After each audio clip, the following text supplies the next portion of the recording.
ఇది సామాన్యమైన విషయం కాదు. ఈ స్టూడియో ఒక్కరి వల్ల అయ్యే పని కాదు. ఒక్కరిది ఓన్లీ వన్ మ్యాన్ ప్రపంచంలో చాలా గొప్ప వ్యక్తిగా పేరు సంపాదించారు.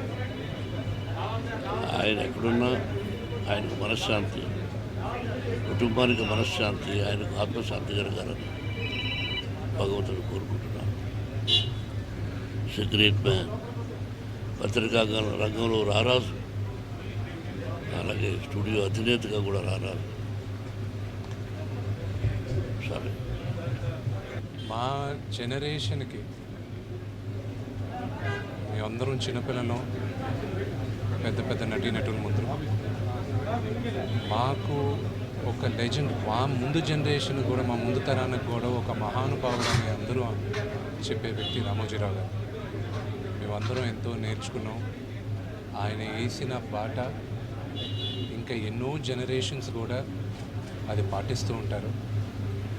ఈరోజు రామోజీరావు గారు పోయిన దానికి ఆ లోటు ఒక తెలుగు రాష్ట్రానికే కాదు, యావత్ భారతదేశం గర్వించదగ్గ ఒక మీడియా బ్యారన్, ఒక వండర్ఫుల్ హ్యూమన్ బీని మనం అందరం కోల్పోయాం.